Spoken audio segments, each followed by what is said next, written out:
You are listening to Feed the Beast, a weekly podcast exploring all things food with business partners, spouses, and your hosts, Chef Chris Paul and nutritionist Leanne Charles Paul of Everything We Eat. I hope you're hungry, because it's time to feed your inner beast. Hello, everyone.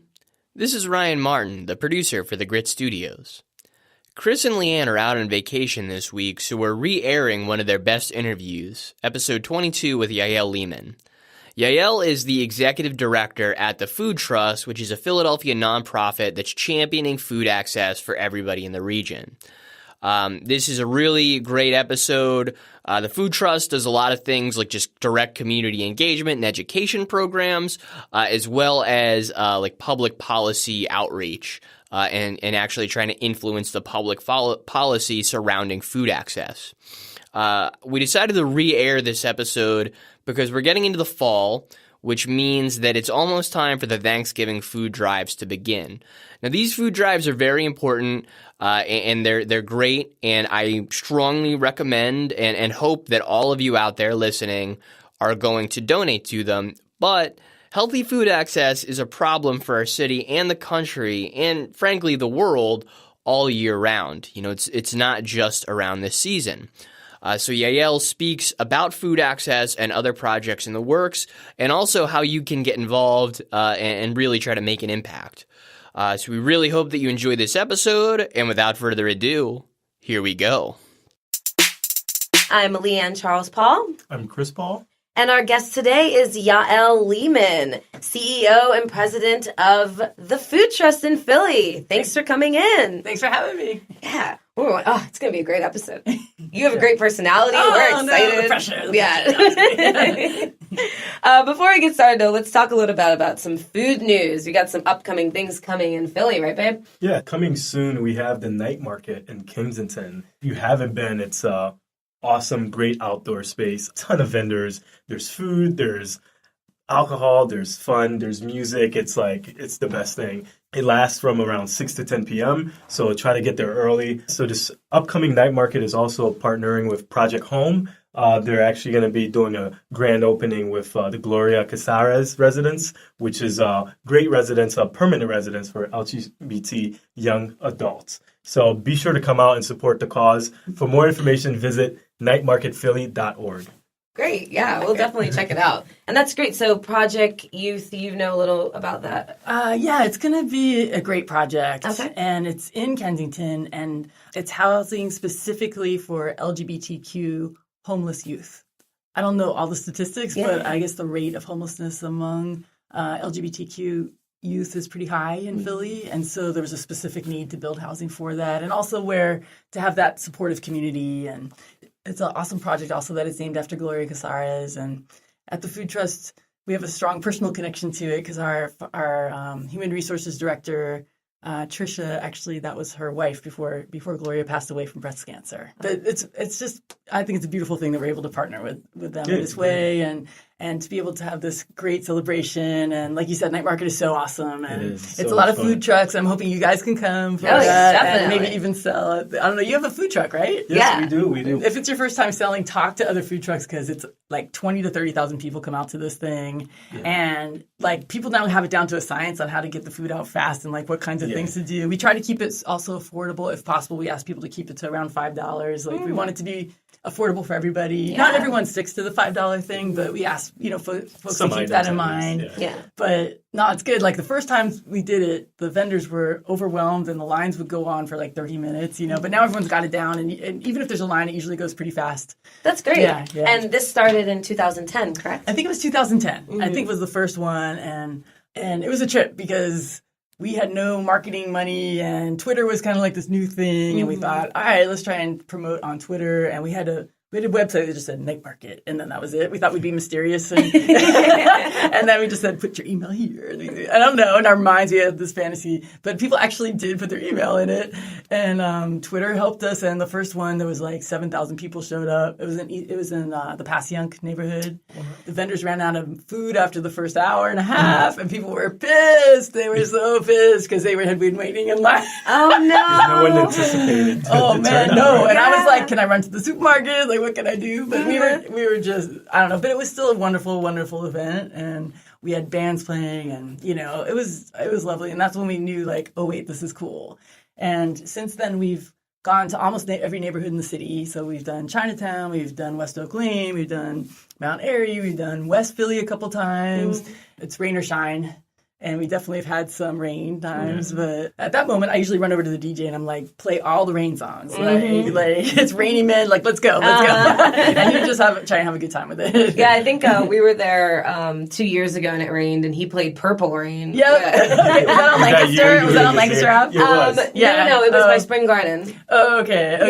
Yeah, around July or something. And he played Purple Rain, and I was killing. I was just like, yes, like in the rain. I loved it. It was great. So, yeah, that was a great tactic. Well, I'm old enough I actually saw Prince play Purple Rain. Did you really? In Oakland. I grew up in San Francisco, so I saw him in Oakland and with Sheila E. back in the day, like when it was the Purple Rain tour. Oh, wow. And that was, like, awesome. I'll still never forget it. But I'm old, so I got to do that. Yeah, that's great. We will never get to do that. Well, I know. Speaking of the food trucks, let's continue on with this. So, like, how did you get started with them? I know you've kind of known the owners for a while. The founders, excuse me. Yeah. I had always been in this world of nonprofit and public health and like that kind of stuff. And I think growing up in San Francisco, I was very impacted by the AIDS crisis. And again, when I was growing up, if you had HIV, it was pretty much death sentence at the time. So, like, as one example, one of the restaurants I worked at, half of the staff died of AIDS, just as an example. Wow. And it really felt like, it's hard to explain, but it almost felt like a bomb had gone off in the city and just you finding out all these people are dying. It was like but what the thing that was inspiring on the other side was watching everyone organize and come together, whether it was to take care of themselves and deliver meals to each other. And that was the beginning of wonderful nonprofits similar to Manna here in Philadelphia, in San Francisco, Project Open, I think it was called Project Open Hand, if I remember correctly. So all those things were being created from scratch. And everything from, like I said, delivering meals and taking care of folks to marching the streets to advocating for federal policy and watching people come together around all those issues and making it happen, and actually creating change. And that intersection of public health and social justice, I had a big, it was a big learning experience for me and inspiring for me. And that's what I liked about the Food Trust, is that the founder was very committed to food access as a social justice issue, but also recognizing that what we eat impacts our health as well. And, you guys get it. Yeah, definitely. Because, you guys make the most amazing food and, So all those things appealed to me. At the time, there was like maybe 4 people that worked there. And so it wasn't like a great... It wasn't always in JFK, right? No. Okay. It used to be... Actually, it started at Reading Terminal Market. Oh. And I don't know if everyone knows the story, but there was a point when they were going to demolish Reading Terminal. They were going to knock it down. And the founder of the Food Trust used to be the head of the Merchants Association at Reading Terminal. This was like around maybe 1990, 91. I saw some early news footage even of some of this stuff too. And the place was not in great shape, is what I'm trying to say. And it was going to cost a lot of money to repair it. And the convention center, I think, was going up. If my timing on all this story is correct, I'd have to confirm with Dwayne, the founder, but I think that's about right. And so they were saying, let's just knock it down and make it part of the convention center, I think was the thinking. Oh, wow. And so he led the effort to save the Reading Terminal Market and saying, this is a Philly establishment that we love and it's worth saving, and let's raise money to do these improvements. But he successfully organized folks to do that. And as a thank you back to Philadelphia, he founded the nonprofit. And so our first name was the Reading Terminal Farmers Market Trust. That's a lot. That's a mouthful. Yeah. So when I got there, one of the first things he said was like, let's shorten the name. I was like, okay. And I still remember like writing on a piece of paper, the Farmers Market. Then we were the Farmers Market Trust. I remember just writing, why don't I just go super basic? I was like, the Food Trust? Does that sound weird? And he's like, that's it. Okay. So we owe you for the shortened name. It wasn't that deep, but no, it probably wasn't, right? But at least we don't have to say the Reading Terminal Farmers Market Trust. So you can thank me for that. Night market. You like say Exactly. that. Yeah, you're welcome. You're welcome, everybody. Yeah. Yeah. So then how did you get in touch with them then to start working with them? You know what? So this was like in the day when listservs was everything. And so I they've had a posting that went on the listserv that for people who are passionate about food. And one of my former supervisors in San Francisco was like, check it out. And that was kind of that. And now Philly's home for me. Yeah. It really is. I love Philly so much. That's awesome. great. It is a great city. It's a great city. There's so much to do, and there's so many local vendors and farmers that are so close by that you can just access healthy food everywhere. And that's one of your main goals. Yeah. And can you tell us a little bit more about, you guys at the farmers markets, you guys just bring food to people who just don't have access. Exactly. So I think, like I said, I think the original vision was like, all these people are coming to Reading Terminal because the food is high quality and it's affordable, but I don't have anything like this in my neighborhood. And it actually is interesting. Reading Terminal, I believe, is the highest redeemer of SNAP benefits in the state of Pennsylvania. So it's also like when I'm saying affordable, like truly affordable for folks. And I just love Reading. I can't talk about Reading Terminal enough because I love it. I'm in there almost every single day. I live like right in Chinatown. So I think the original idea was, can we make Reading Terminal out to the rest of the neighborhoods? What's the equivalent of Reading Terminal? It can't be as awesome as that, but something like that. And yeah, so one of the first programs was running farmers markets. And like you said, Philly's so unique because we're surrounded by farmland. It's just a couple hours out.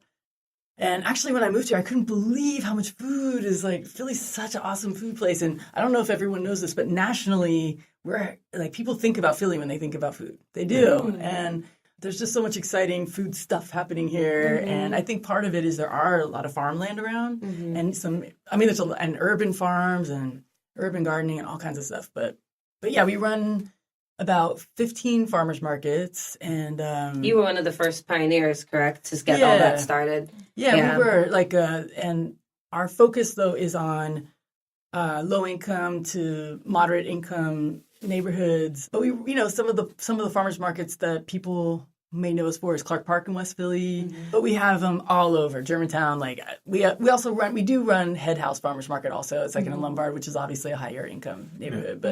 But our goal with the farmers market program is to serve a lower income population and accept food and accept SNAP benefits at all the markets and do nutrition education. We do cooking demos and we do all kinds of stuff. Pretty cool. Yeah, it's great. I actually had a wonderful opportunity post college to intern with the Food Trust as a recreational department intern. And it was great. We got to go around to all the recreational departments and do nutrition education classes. We did 15-minute classes, and then we did interactive cooking demos. And then the kids, they all had these cute little cutting boards and these little like plastic knives. And they would I remember we made a cream cheese wrap with like vegetables, like local veggies, and we like wrapped it up. And these kids came up, they're like, Miss Leanne, that's the best meal I ever had. For real? They did. Yeah, and they like hugged me, and I was like, yes. Oh, well, here are the ingredients and try to get them. It was such an eye opener because I saw so many things. I studied nutrition at Penn State, and so that's kind of like the Food Trust was just yes, it's the perfect avenue to go. Okay. But what was great is the eye opener. These kids, I was like, okay, yeah, here they go. And they're like, well, we can't afford that. I'm like, oh, I'll tell you, Mom. Well, I don't live with my mom. I live with my grandmom. And then you start to see these things, right? I mean, other people will be like, we already know those stories. That's my life. But for a lot of other people that are coming into these programs, public health especially, or even just doing cooking demos as a chef, you really have to know your audience. When you're dealing with kids, using familiar flavors and things that... Or even adults. Yeah, both adults and kids, kind of playing on like the ethnic cuisines that they're used to and then make it a little bit healthier. We're coming from like a Caribbean background where the ingredients are great. It's just what we do to it sometimes. It's just like, let's just throw this in a deep fryer.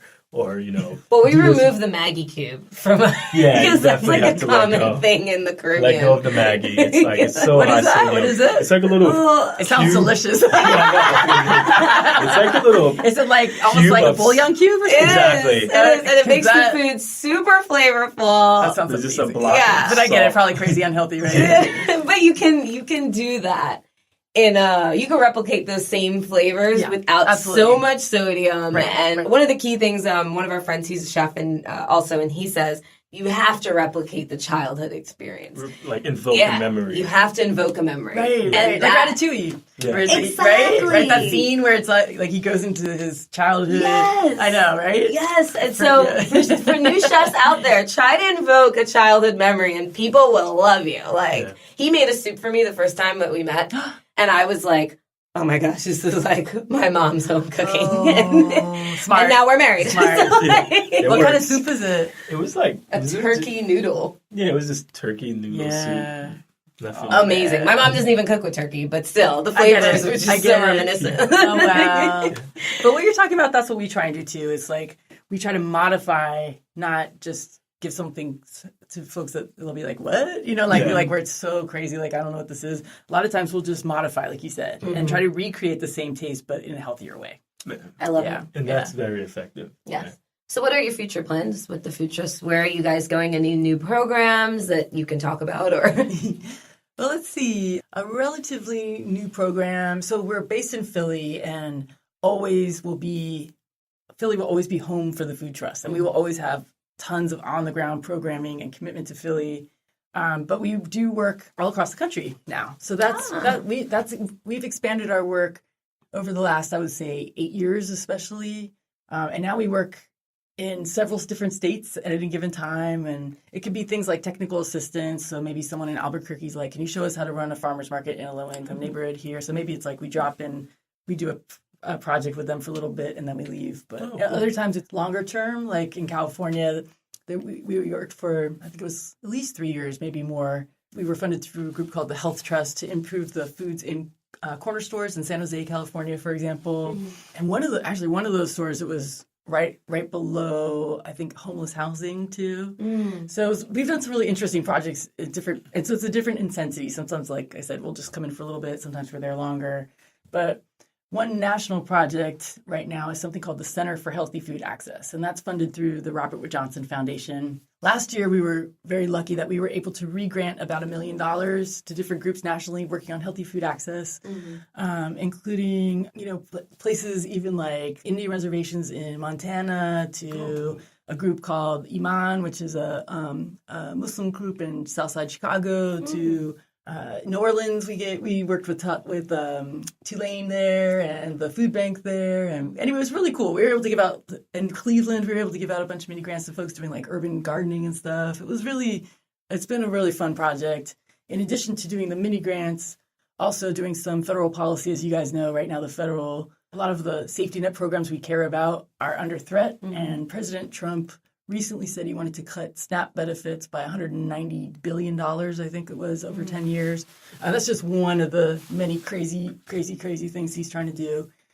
So we're spending more time, and luckily through the center, we've been able to pull together a national group to try to protect some of those programs. We also have a lobbyist not using foundation dollars, unrestricted dollars. Don't worry, foundation. But we're also working more closely with the lobbyists just because what's happening right now with Trump in office is so insane, and we have to be there, and we have to fight, and we have to try to protect what these really important programs. So that's just like a couple examples. Yeah, it's exciting. You guys are working a lot. You're just doing everything. I know. Awesome. Well, related to food and the community and everything, and that's wonderful because it's a need. There is a need out there. Because of the Food Trust, a lot of the programs that have happened, you have seen a lot of neighborhoods kind of transitioning and doing a lot better, and that's great, right? It is really great. Yeah. I guess what can people do to, our audience listening, like what can they do to get involved and really assist in some of these causes? Yeah. There's a lot of different ways you can get involved. So we are always looking for interns and volunteers if folks want to, volunteer with us, including at Night Market. We need like hundreds of volunteers for that. And that's like a fun volunteer thing, but we also have other volunteer opportunities. We also have formed a local group here, what we're calling a regional working group related to the Farm Bill. And if people are not familiar with the Farm Bill is the bill that also includes SNAP benefits. So when Congress votes on or modifies the Farm Bill, they're also looking at a big chunk of the Farm Bill is actually SNAP. And so we organized a regional group saying, what what do we want to fight for within the Farm Bill and what's important to us? And so right now it's an important moment. The Farm Bill is going through Congress right now. It only comes up every few years, and right now is the moment. And so we're asking people, if you want to get involved, like, this is the moment. There's different websites that people can go to, but one of them is healthyfoodaccess.org, which is a website hosted by the Food Trust, a racial equity group called PolicyLink, and Reinvestment Fund, which is a what they call a CDFI, a community development finance institution. Anyway, the three organizations, we've been working together for years, and we collectively host this website, and you can sign on there for more information about the Farm Bill and a way to get part of what we're calling I think we're calling it like an advocacy network or a policy network, that kind of thing. Mm-hmm. And for our audience that may want to just participate in any of the programs that you have, how can they get involved in those things? Well, if people just go to our website, thefoodtrust.org, we have a page there with all our farmers markets. If you want to come check out the farmers markets are so awesome. It's just so good. And what else? Like, if people want to check out, of course, I keep plugging it today, but Night Market, you can see more information on our website for that. You can also get a sense of what we're doing in schools, and we do a lot of work in schools, a lot of nutrition education-based stuff. And we also do nutrition education in places like food pantries and, like you said, rec centers, all kinds of, libraries, all kinds of places. But there's more information there about that as well. And the nutrition ed stuff is really critical. So we believe that access married with education is where you end up with good results. And I don't mean education in a condescending way. I mean, like, I'm talking about cooking demos and having fun and talking and tasting and learning and sharing, like that, and joy, Because when you say nutrition education, it sounds like a science class or something. It does not sound fun. But I'm talking about actually having fun with it. And in North Philadelphia, we were able to show that our school nutrition programming reduced the number of youth becoming overweight by 50%. So we also take the research piece very seriously of trying to measure, is what we're doing actually having an impact? And so we have a whole research team also at the Food Trust working on that too. Because that's important to us. Like, are we making a difference? Not just are we, is this like actually, like, I think it's cool. But it doesn't matter, And so I think measurement and actually, making research a key component of everything is really important. Great.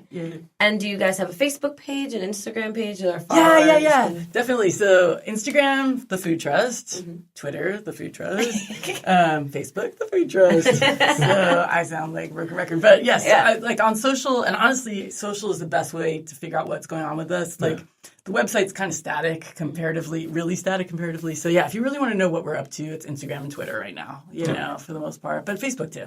Nice. Yeah. Great. Well, thank you so much, Yael, for coming in. It was great conversing with you. It was a great time.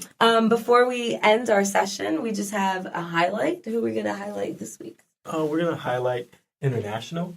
It's a restaurant. We went to it recently. It's Front and Cecil B. Moore. Okay. In the Fishtown area. Really, really nice, just small setting. It looks like it's just at the end of the block, row home. And there's 2 floors, 2 bars. Food is amazing. It's all like finger food. So like head-on prawns, like steak tartare. What else did we have? We had like a few sandwiches. Yeah. Really flavorful. What was that cheese? A bunch of different cheeses. Halloumi with a pesto. Really small. Fair. I mean, I think the most expensive thing is like $10. Oh my god! It's like $3 to $6 for everything. It's really good. Local beer. Yeah, a ton of local beer. There's actually a farmer's market that goes there across the street every Saturday. I don't know. I don't know if it's ours or not. I don't know. It might be. There is one I saw that on the sign. And it might be ours. Yeah. It probably is. Yeah, I think they have. It probably is. What else? I think they have a DJ. They do have a DJ. But it's been open like a few weeks now, so check it out before it gets too crazy. And if it's not ours, I'm not taking credit. But it might be. I forget that. But definitely check out the International. It's a great spot, very intimate, very cool, and the staff is super friendly. Yeah. And it's right there. I think the L runs right above. Yeah, directly on top of it. Yeah. Okay. Yeah. Oh, that's awesome. Yeah. Well, other than that, guys, thank you all for tuning in. Be sure to check us out on everythingweeat.com. Forgot my own website. For all our happenings and what's going on. Check us out on Everything We Eat Philly on Instagram. If you enjoy our podcasts, the most important thing you can do to support us is share this episode with your family and friends and let us know what you think about it in the comments. And don't forget to subscribe on Apple Podcasts, Google Podcasts, or wherever you find your podcasts. Subscribing is 100% free. Don't know how to subscribe? Don't worry about it. There's a video walking you through the process in the show notes below. We will see you next week, and thank you for listening.